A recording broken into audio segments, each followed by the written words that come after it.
Okay, today is 10th of August 2009 and we have come to the fourth book of the Samyutta Nikaya, starting on the fourth book. This fourth book is named after the first chapter, Salayatana Samyutta. So the book is called Salayatana Vaga, the book of the six sense bases. And this is another very important section concerning the six sense bases. And in this book, there are 10 Samyuttas, 10 chapters. And the whole book is dominated by the first chapter, Salayatana Samyutta, which takes up half of the book. In the Pali text of the Pali Text Society, this book 4 has 403 pages.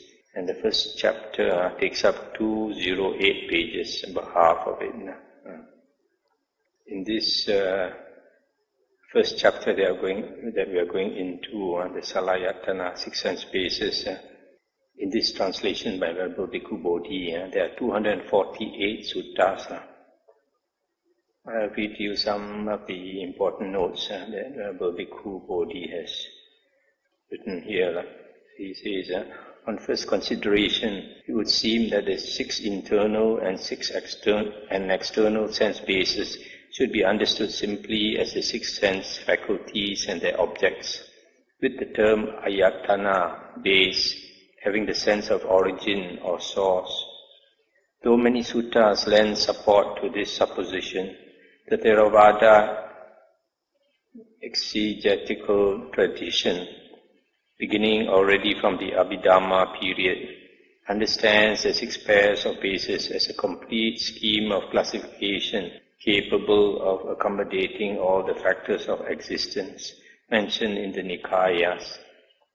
So, the Theravada commentarial tradition has diverted a bit from the original suttas, and they have a slightly different interpretation.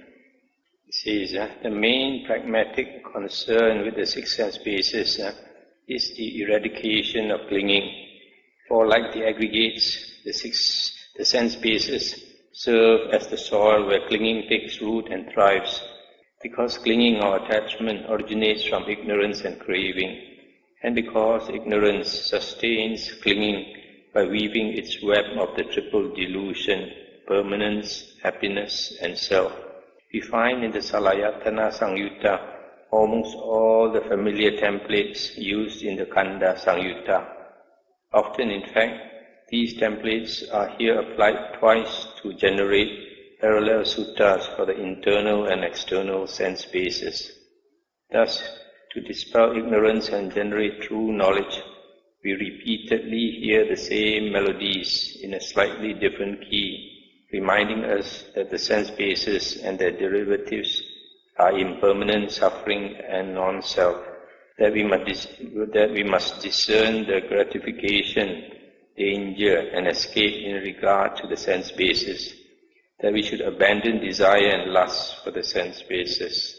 Several suttas in this chapter identify the six sense bases with the world, because the word loka is whatever disintegrates, lojati, and because in the Noble One's discipline, the world is understood as that in the world by which one is a perceiver and conceiver of the world.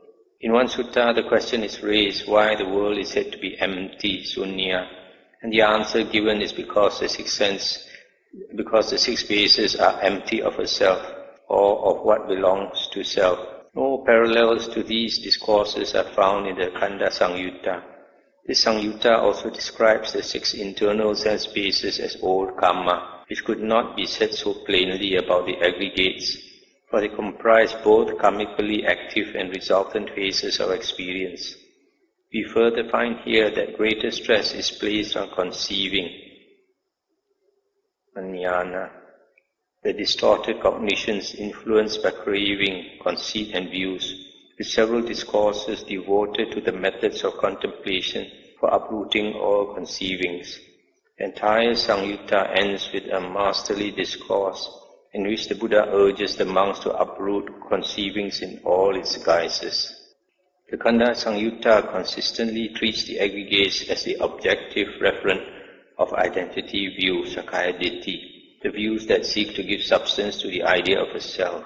When the Putujana or worldling fashions a view about his or her identity, he or she always does so in relation to the five aggregates. We do not find any parallel text expressing identity view in terms of the sense basis. This difference in emphasis is understandable when we realize that the scheme of the aggregates spans a wider spectrum of categories than the sense bases themselves, and therefore offers the worldling more variety to choose from when attempting to give substance to the notion of myself.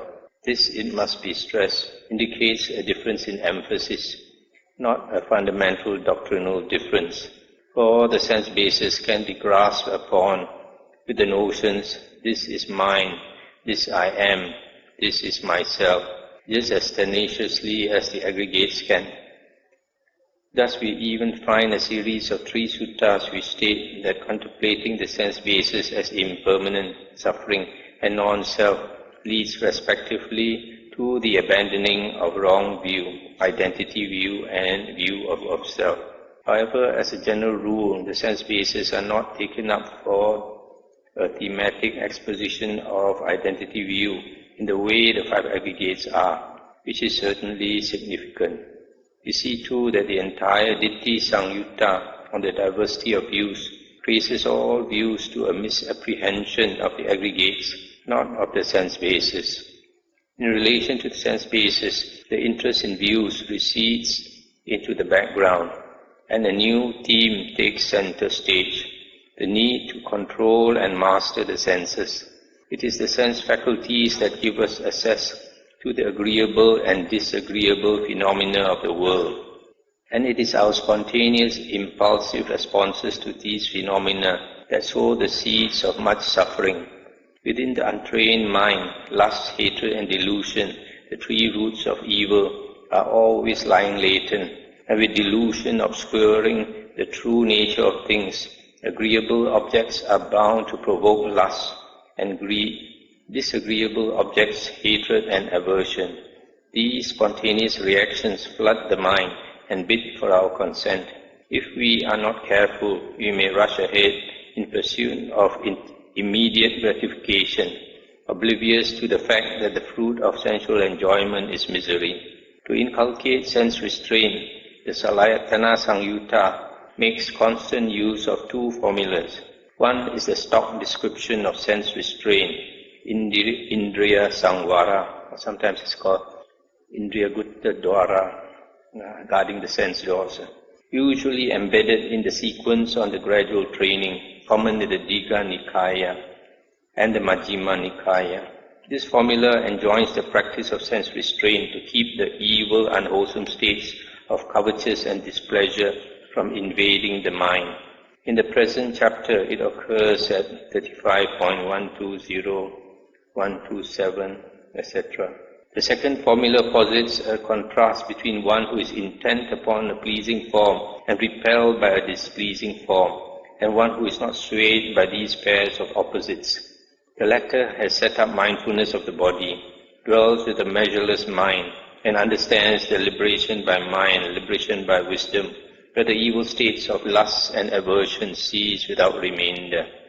The doctrine of dependent origination reveals that craving is the propelling cause of suffering, and craving springs up with feeling as its proximate cause. Feeling occurs in the 6 sense bases as pleasant, painful, and neutral feeling, and through our unwholesome responses to these feelings, we nourish the craving that holds us in bondage. To gain full deliverance from suffering, craving must be contained and eradicated, and thus the restraint of the senses becomes an integral part of the discipline aimed at the removal of craving. Craving and other defilements arise and flourish because the mind seizes upon the signs, nimitta, and features, anubhyanjana, of sensory objects, and uses them as raw material for creating imaginative constructs to which it clings as a basis for security. This process, called mental proliferation, papancha, is effectively synonymous with conceiving, manjana. These constructs, created under the influence of the defilements, serve in turn as springboards for still stronger and more tenacious defilements, thus sustaining a vicious cycle. To break this cycle, what is needed as a preliminary step is to restrain the senses, which involves stopping at the bare sensum without plastering it over with layers of meaning whose origins are purely subjective. This aspect of sense restraint receives special emphasis in the last two vagas of the Salayatana Samyutta, which stand out by reason of their startling imagery and extended similes.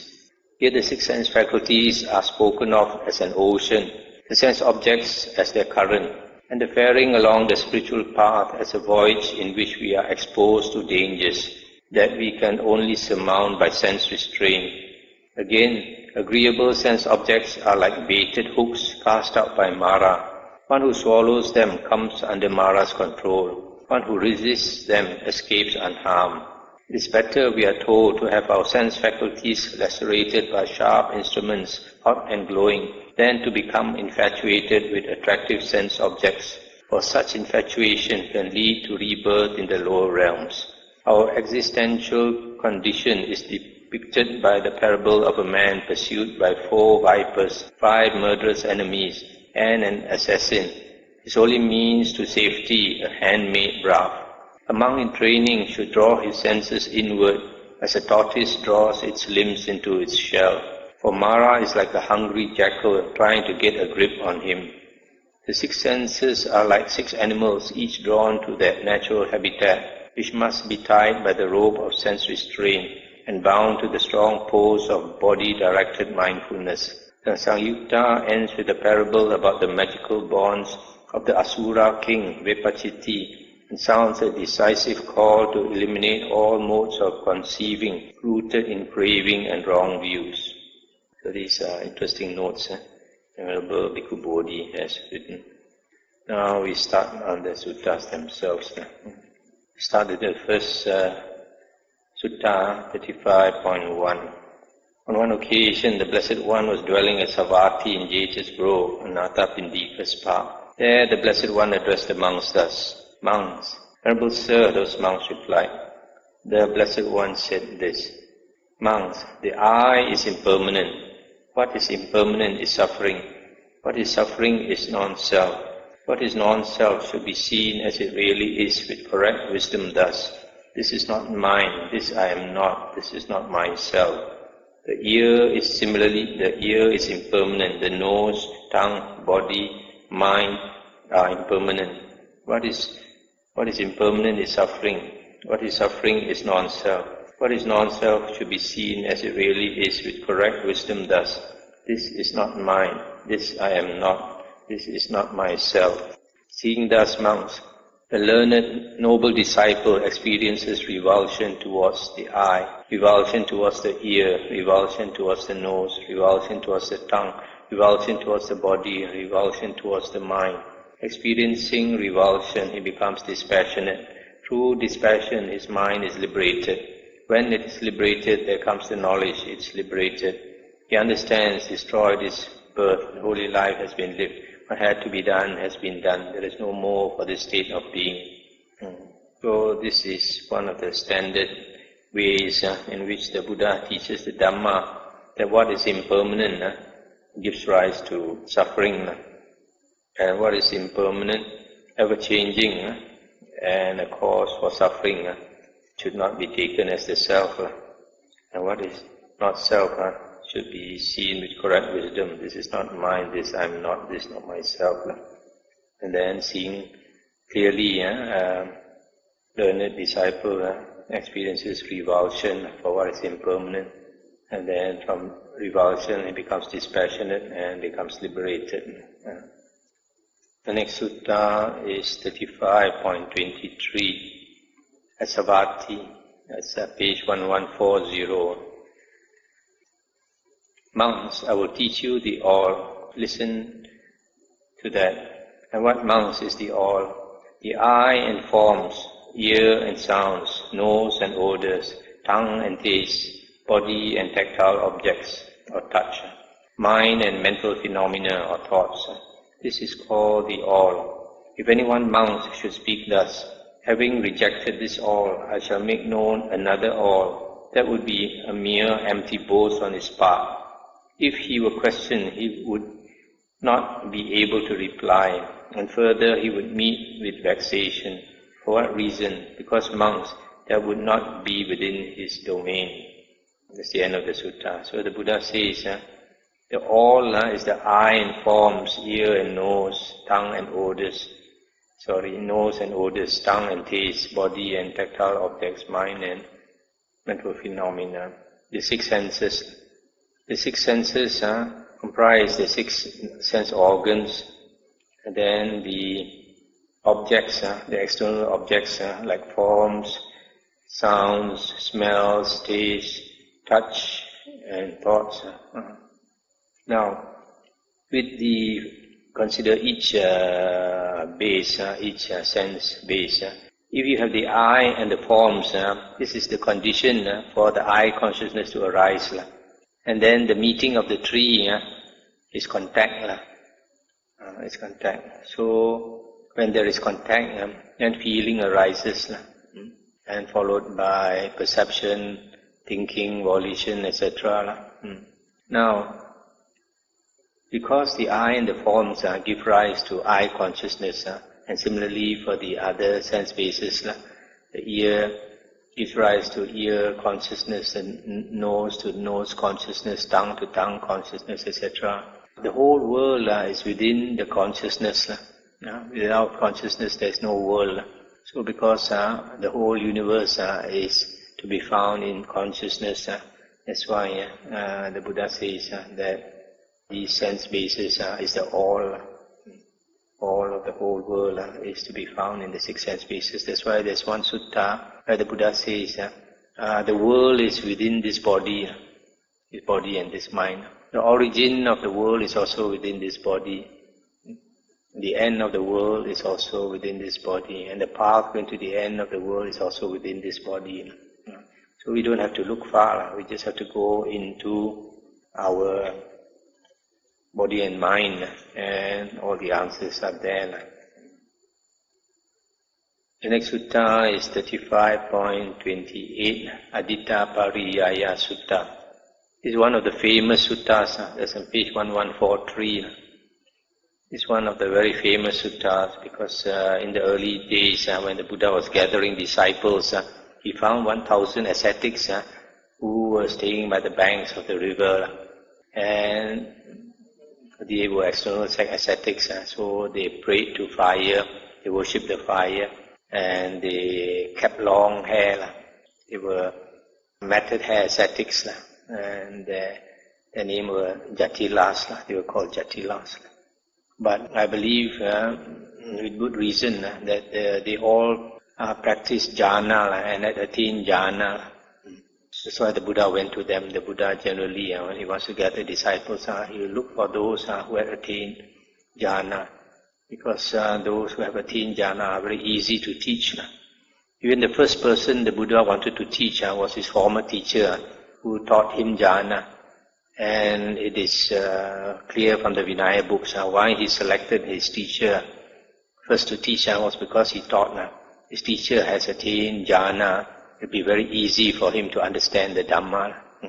So similarly, the Buddha came to these 1,000 Jatilas at the banks of the river, and because probably several of them had psychic power already, so it was not easy to convert, especially the leader.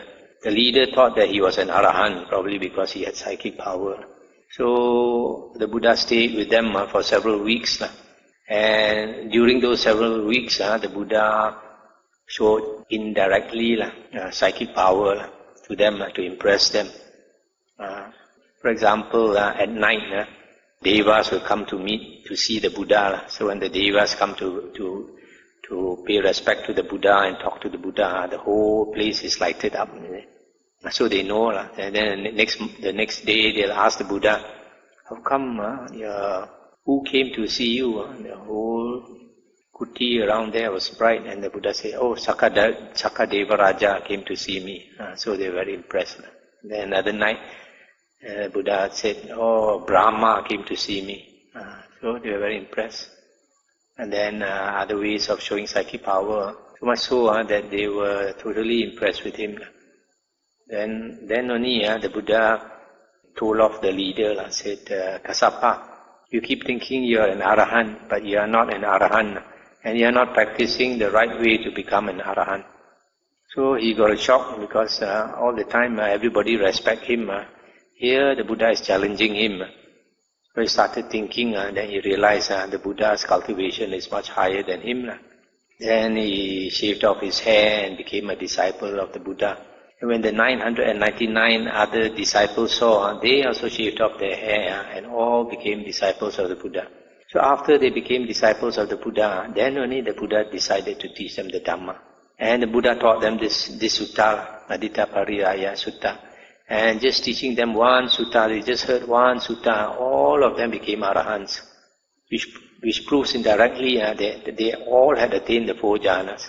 Because the condition for attaining Arahanthood, according to the Buddha, is the 4 jhanas.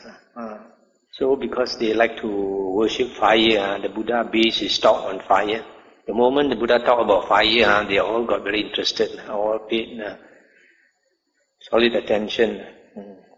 On one occasion, the Blessed One was dwelling at Gaya's head, together with 1,000 monks. That's just after they had ordained with the Buddha. There the Blessed One addressed the monks thus, monks, all is burning. And what monks is the all that is burning? The I is burning. Forms are burning. I consciousness is burning. I contact is burning. And whatever feeling arises with eye contact as condition, whether pleasant or painful or neither painful nor pleasant, that too is burning. Burning with what? Burning with the fire of lust, with the fire of hatred, with the fire of delusion. Burning with birth, aging and death, with sorrow, lamentation, pain, displeasure and despair, I say. Stop here for a moment.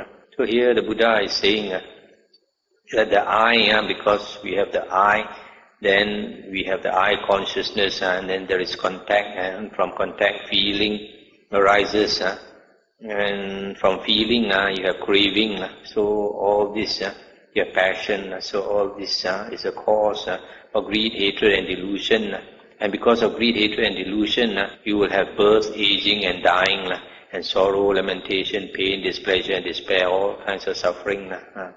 Similarly, the Buddha said the ear is burning, sounds are burning, ear consciousness is burning, ear contact is burning, and whatever feeling arises with ear contact as condition, that too is burning. Burning with what? Burning with the fire of lust, hatred and delusion, burning with birth, aging and death, with sorrow, lamentation, pain, displeasure and despair, I say. Similarly, the nose is burning, odors are burning, nose consciousness is burning, nose contact is burning, and whatever feeling arises with nose contact as condition, that too is burning. Burning with what? Burning with the fire of lust, hatred, delusion, burning with birth, aging and death, sorrow, lamentation, pain, displeasure and despair. Similarly, the tongue is burning, tastes are burning, tongue consciousness, etc. is burning. Body is burning, touch, tactile objects are burning. Body consciousness is burning, body contact is burning, whatever feeling arises is burning. And the mind is burning. The mind is burning, thoughts are burning, mind consciousness is burning, mind contact is burning, and whatever feeling arises, that too is burning. Burning with the fire of lust, hatred and delusion, burning with birth, aging and death, with sorrow, lamentation, pain, displeasure and despair, I say. Seeing thus, monk, the learned noble disciple experiences revulsion towards the I, towards forms, towards I consciousness, towards I contact, towards whatever feeling arises with I contact as condition. Similarly, the learned noble disciple experiences revulsion towards the ear, towards sounds, towards ear consciousness, towards ear contact, etc. Similarly, experiences revulsion towards the nose, towards odors, towards nose consciousness, etc. Towards tongue, towards taste, towards tongue consciousness, towards body, towards touch, towards body consciousness, etc. And similarly towards mind, towards thoughts, towards mind consciousness, etc. So experiencing revulsion, he becomes dispassionate. Through dispassion, his mind is liberated. When it is liberated, there comes the knowledge. It is liberated. He understands, destroyed his birth. The holy life has been lived. What had to be done has been done. There is no more for this state of being. This is what the Blessed One said. Elated, those monks delighted in the Blessed One's statement. And while this discourse was being spoken, the minds of the 1,000 monks were liberated from the asavas by non-clinging. Which means all 1,000 of them attain arahanthood. So you see, for a simple discourse like this, for a person to attain arahanthood, the mind must be so clear that every sentence that the Buddha says, they can absorb so clearly. The Buddha says that when we listen to the Dhamma, whether we can absorb or not depends on the condition of our mind. If a person has attained the 4 jhanas, like these monks, their mind is so clean of defilements, clean of the hindrances. So it's just like the Buddha says, I gave a simile, if you want to dye a piece of cloth, if you have a white, clean piece of cloth, you soak it in the dye, when you take out, it absorbs all the color. Just like a clean mind absorbs all the Dhamma. But if you have a dirty piece of cloth, with colors already and it with oil, with stain, dirty and all that, you go and soak it in the dye and you take out, it cannot absorb. Cannot absorb any color. So that's, for most people, our mind is dirty with all the defilements, with all the hindrances and all that. So that's why the importance of attaining focused mind, having samadhi, mind that is attained samadhi is rid of all the defilements, the hindrances. And the next sutta is 35.30. Monks, I will teach you the way that is appropriate for uprooting all conceivings. Listen to that and attend closely, I will speak. This conceivings, the word is mannyana. It is the distortional thought process, plus the notions that arise from it. For example, I am, I exist. What will I be in the next birth? What was I before? Who created me and all these things? So this is all so this mannyana, conceivings, is synonymous with proliferation of thoughts. Proliferation of thoughts generally is known by another name, papancha, but they are connected, similar. So the Buddha wants to teach how to uproot the conceivings. And what monks, why we want to uproot the conceivings? Because once we have views, only because we have the ego. Because of the ego, the self, then we have views. And what monks is the way that is appropriate for uprooting all conceivings.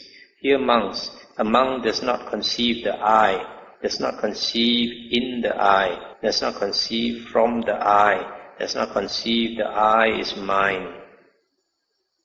Similarly, he does not conceive forms, eye consciousness, eye contact, and whatever feeling that arises with eye contact as condition, he does not conceive that, does not conceive in that, does not conceive from that, does not conceive that is mine.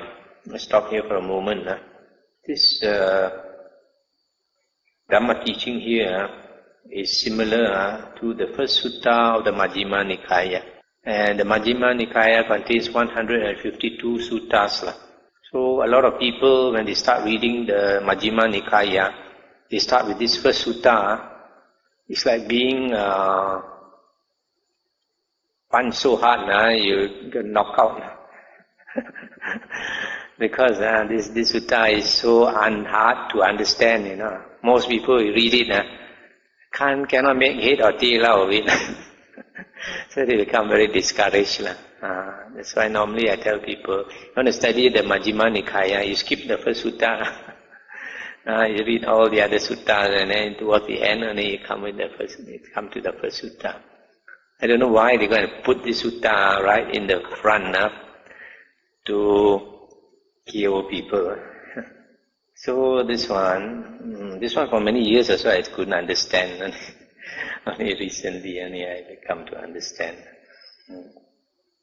So here it says, a monk does not conceive the I. That means he does not think about the I. There's no proliferation of views about the I. And he does not conceive in the I. What does this mean? He does not conceive in the I. He does not conceive from the I. This is the difficult part. He does not conceive in the I. To me, it means he does not conceive an object in the I. And then he does not conceive from the I. Means he does not conceive a subject apart from the I. Because once you start thinking about the I, whatever you start thinking about it, then you think it is an object. And then you are the subject apart from that object. So there's a duality. I and other. There is a self, there is others. So he does not conceive an object in the I. He does not conceive a subject. That means myself, apart from the I. Does not conceive the I is mine. This I is the physical I. Mahathera. Similarly, he does not conceive forms. He does not conceive in object, an object in form. He does not conceive a subject apart from form. He does not conceive the form is mine. Similarly, he does not conceive I consciousness, does not conceive an object in I consciousness, does not conceive a subject from I consciousness, does not conceive I consciousness is mine. Similarly for eye contact and feeling. And then for the other bases also the same. He does not conceive the ear, does not conceive an object in the ear, does not conceive a subject apart from the ear, does not conceive the ear is mine, etc. Similarly, he does not conceive the nose, tongue, body and mind, and all the other things that come with it. He does not conceive that, does not conceive an object in that, does not conceive a subject apart from that, does not conceive that is mine. He does not conceive all, does not conceive in an object in all, does not conceive a subject apart from all, does not conceive all is mine. Since he does not conceive anything thus, he does not cling to anything in the world. Not clinging, he is not agitated. Being unagitated, he personally attains Nibbana.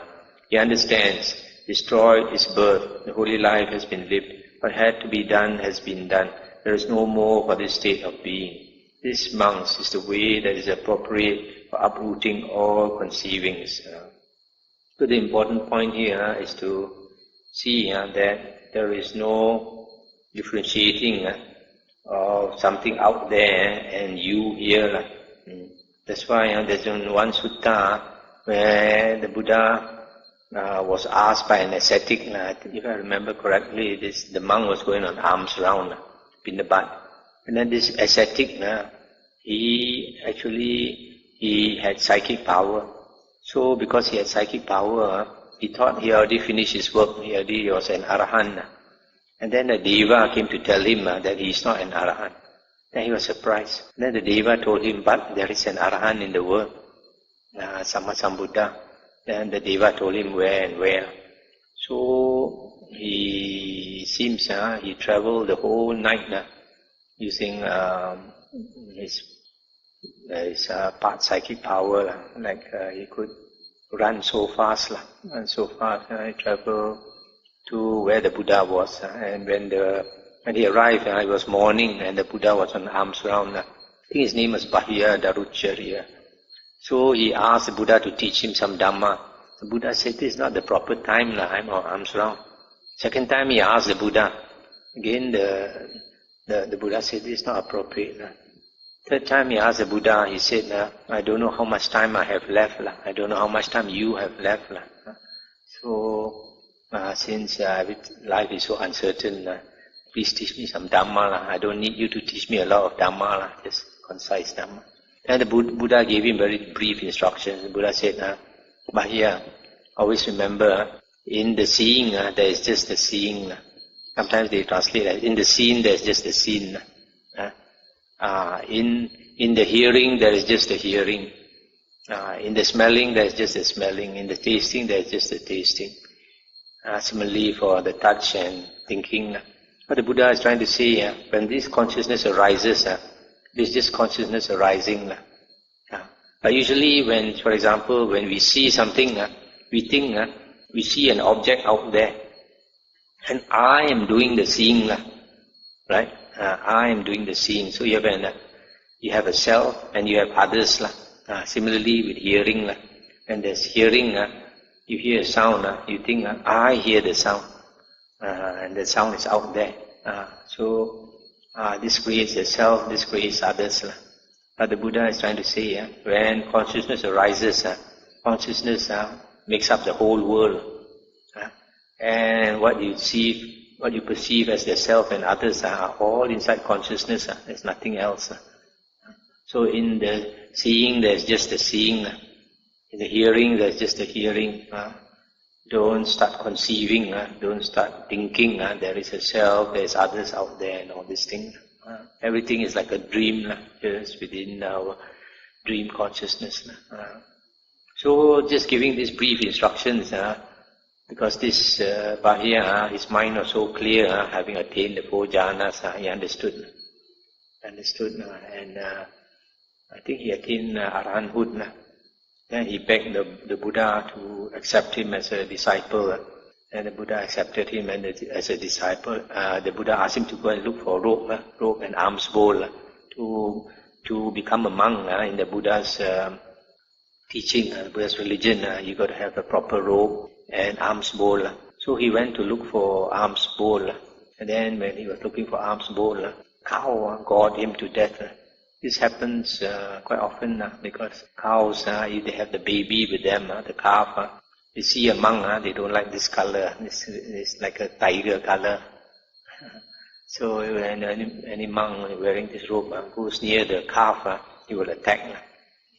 I also had the experience, a few of us monks going arms around the paddy field. We didn't notice that the cow was tied there with the calf nearby.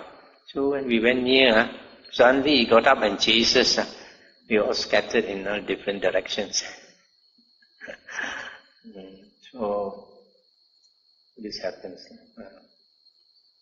So this sutta is quite a deep sutta, not easy to understand. This type of sutta, if you read by yourself, in the first time you read, you can't make head or tail of it.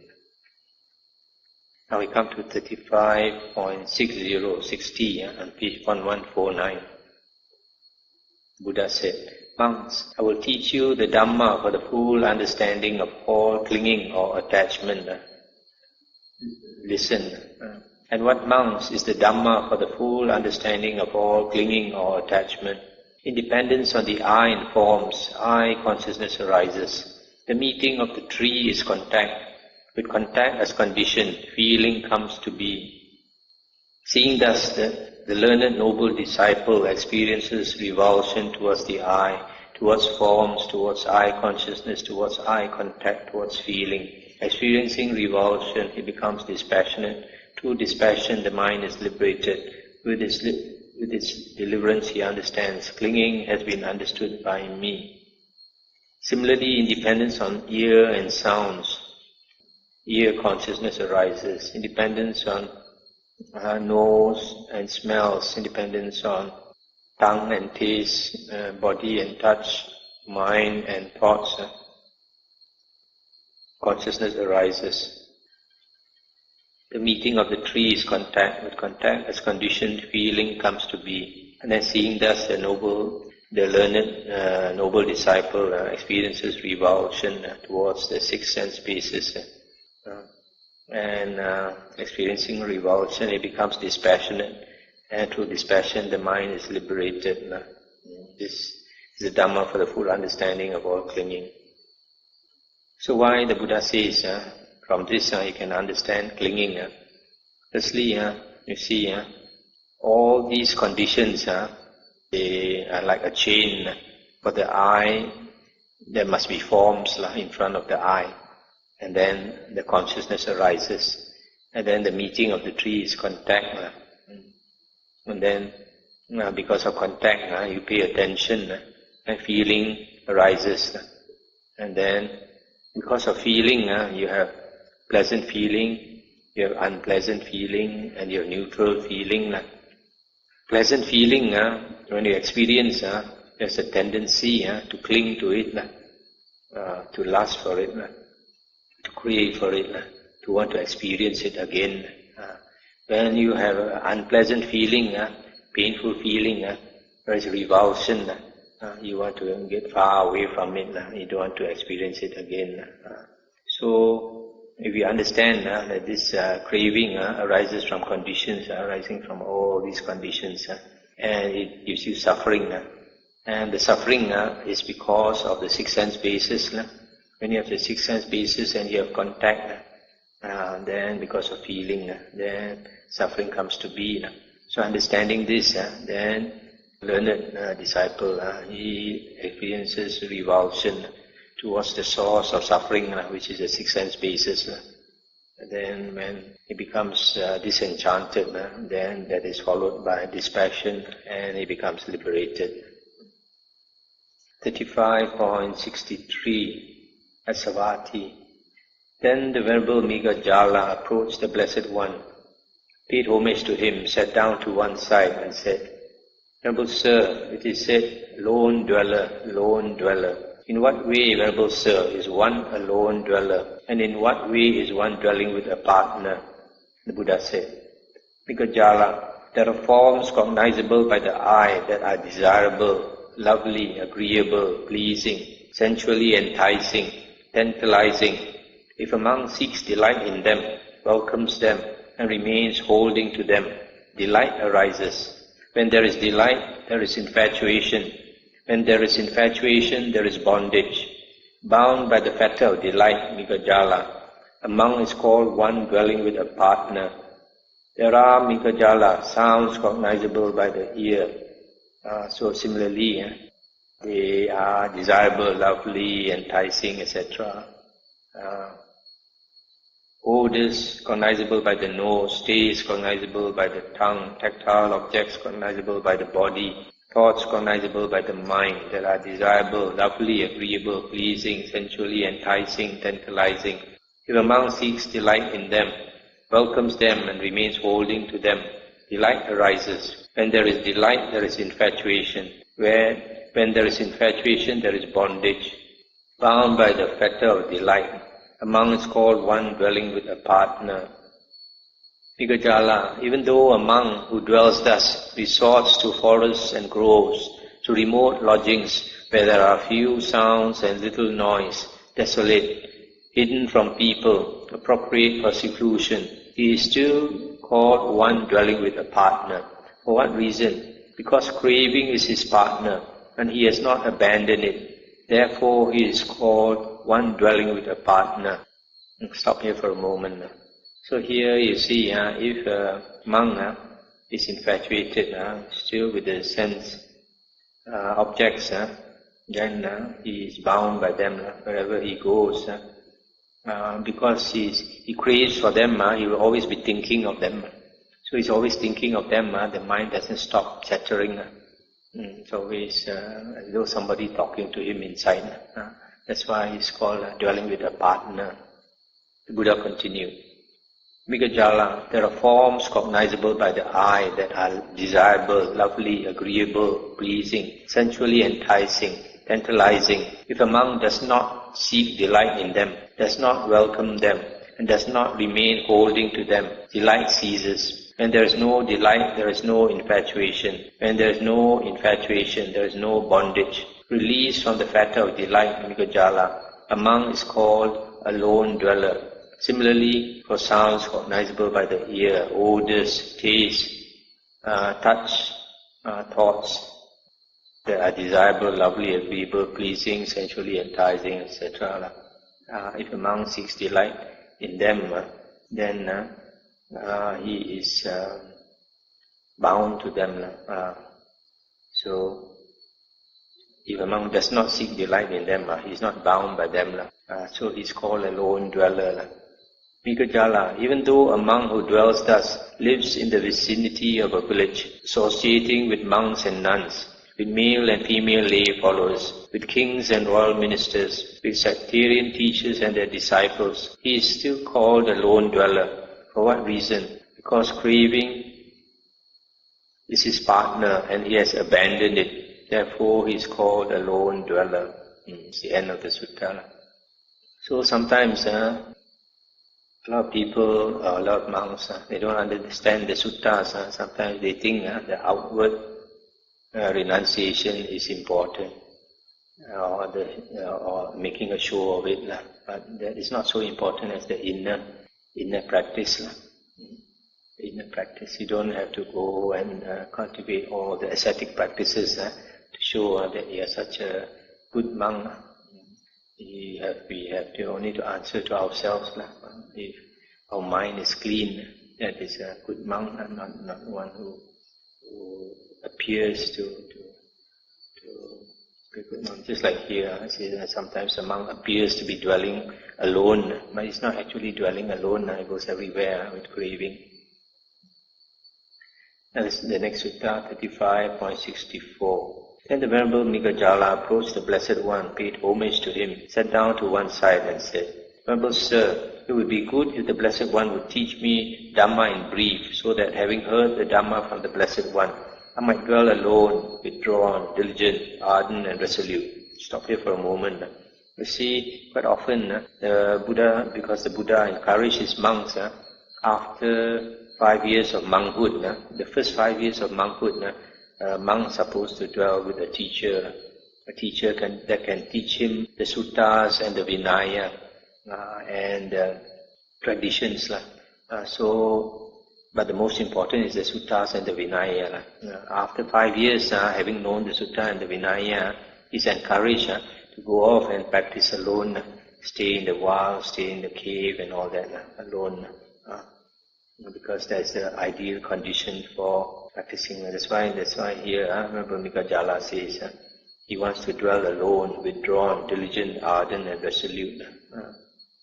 And the Buddha said, Nikaya, there are forms cognizable by the eye that are desirable, lovely, agreeable, pleasing, sensually enticing, tantalizing. If a monk seeks delight in them, welcomes them and remains holding to them, delight arises. With the arising of delight, I say, Nikaya, there is the arising of suffering.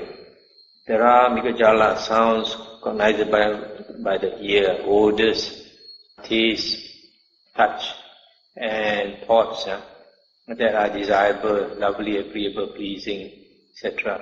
If a monk seeks delight in them, welcomes them, and remains holding to them, delight arises. With the arising of delight, Nikaya, there is the arising of suffering.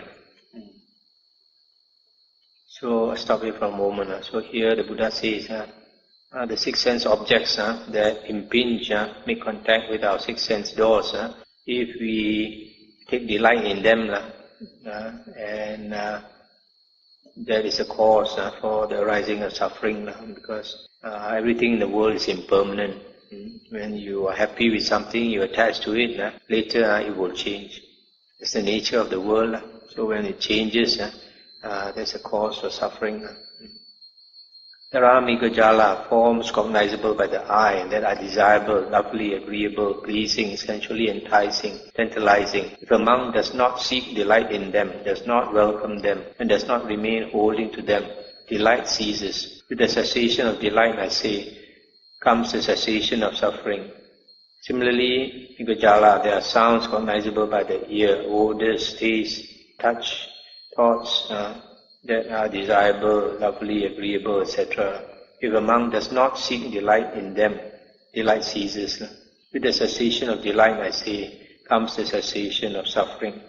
Then the Venerable Mikajala, having delighted and rejoiced in the Blessed One's words, rose from his seat, and after paying homage to the Blessed One, keeping him on his right, he departed. Then dwelling alone, withdrawn, diligent, ardent and resolute, the Venerable Mikajala, by realizing it for himself with direct knowledge in this very life, entered and dwelt in that unsurpassed goal of the holy life, for the sake of which clansmen rightly go forth from the household life into homelessness. He directly knew, destroyed his birth, the holy life has been lived, what had to be done has been done. There is no more for this state of being. And the Venerable Mikajala became one of the Arahants. So you see this teaching, the Buddha is basically telling him that all the things in the world that are lovely, enticing, pleasing, they give you suffering, so don't cling to them, let go.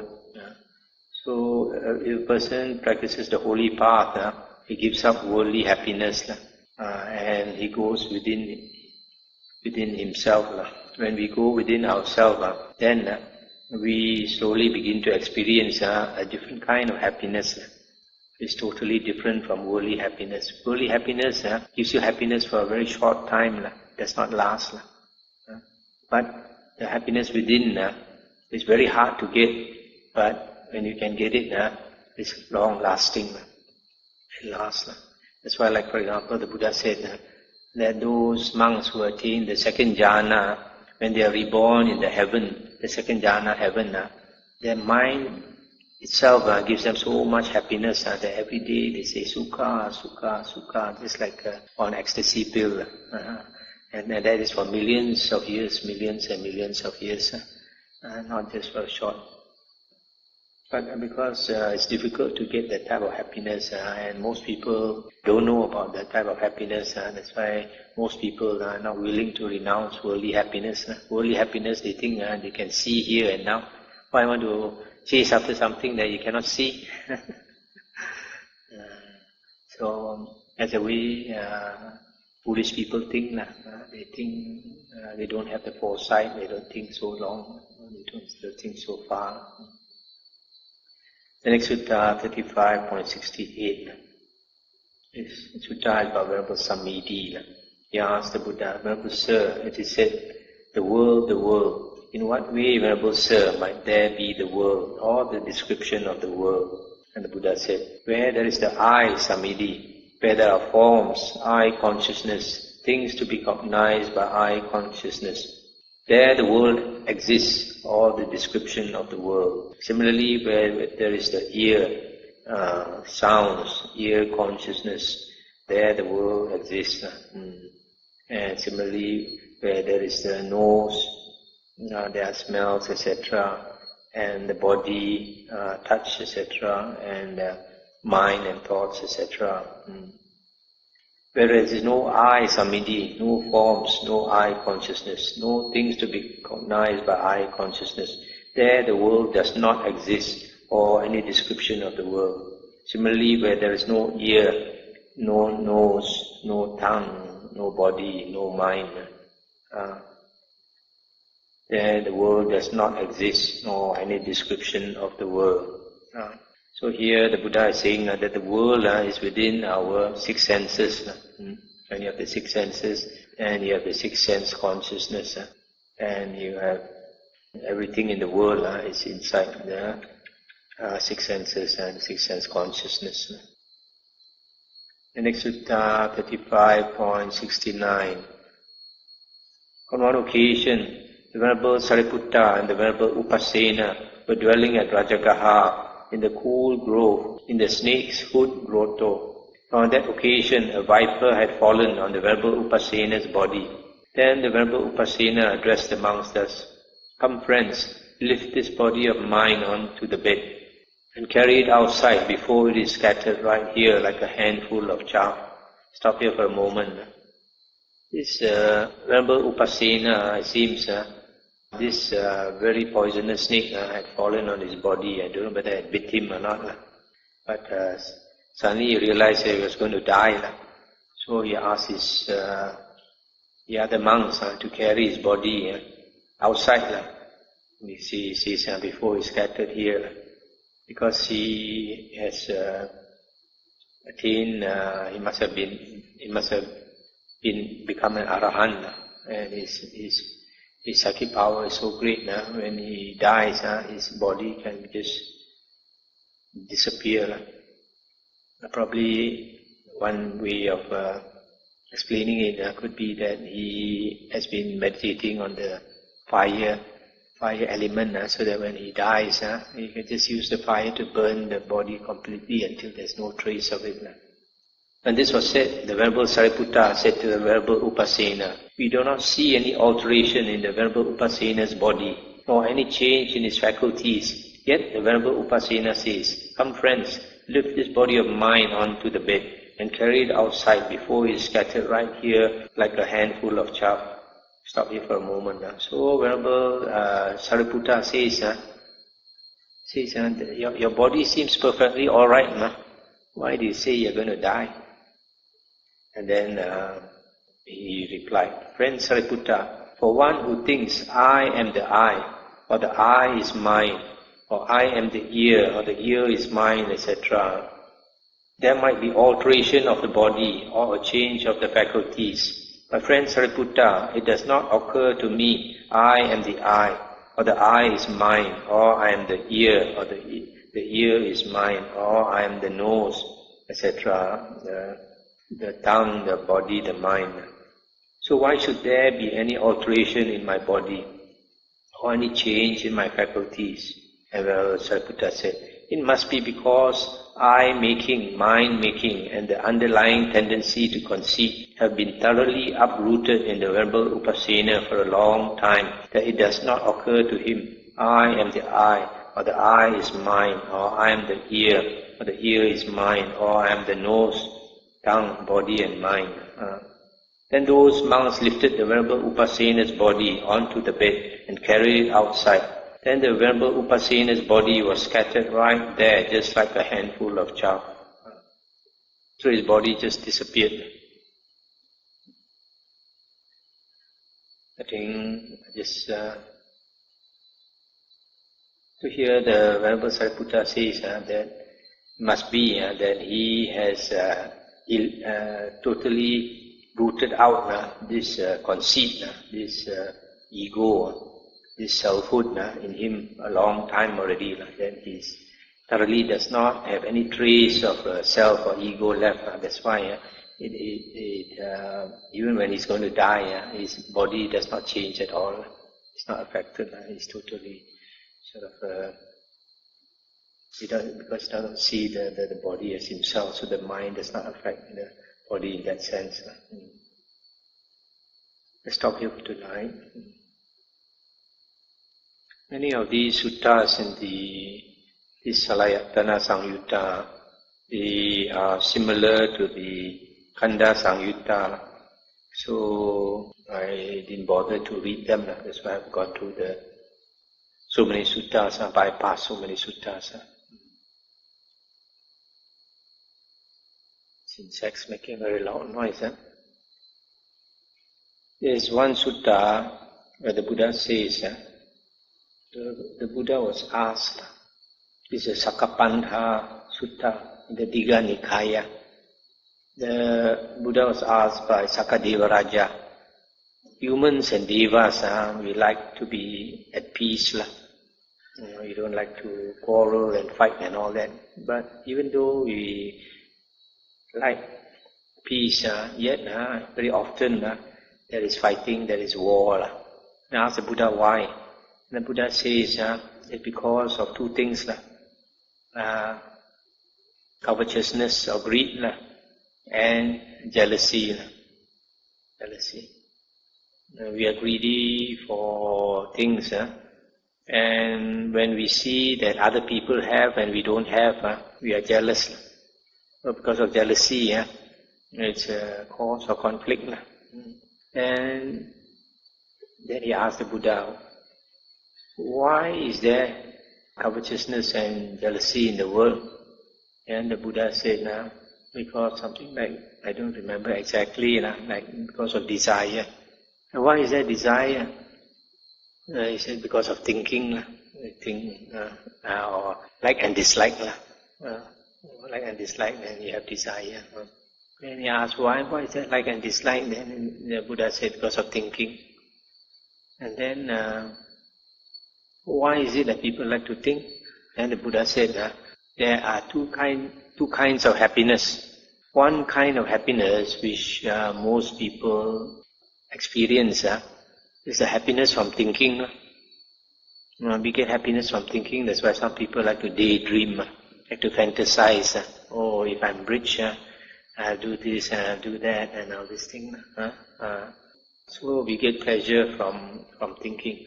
But the Buddha says there's another type of happiness devoid of thinking. Devoid of thinking. And that is a higher happiness. And that is experienced when you attain the second jhana and above. Second jhana, third jhana, fourth jhana. Without having to think, you are so happy. So unless you have attained that happiness, the higher happiness, devoid of thinking, you will only know the happiness of thinking. So that's why you keep thinking, because it gives you pleasure. Just like worldly people, we only know worldly happiness. For example, we only know sensual pleasure, we only know the happiness of eating good food, we only know the happiness of going to see a good show, and all these things. So because that is the only type of happiness we know, we keep indulging in that type of happiness. It's only one day when you think it gives you enough of suffering already, and you are willing to give it up. And when you give it up and you walk the spiritual path, then you experience a higher type of happiness which is lasting. Then only you realize that is higher happiness. Then you don't want to experience the lower happiness anymore. The Buddha said, just like a person, when he was a human being in this world, he was rich and enjoyed worldly pleasures, but at the same time he did a lot of good deeds. So after he passed away, he was reborn in heaven. When he was reborn in heaven, surrounded by all the heavenly maidens, he was enjoying himself even more. So when he was in heaven, he looked down on earth, then he saw his son or his friend or enjoying the happiness that he used to enjoy. Then the Buddha says, does he envy them? Does he want to come down and enjoy the happiness that he enjoyed before?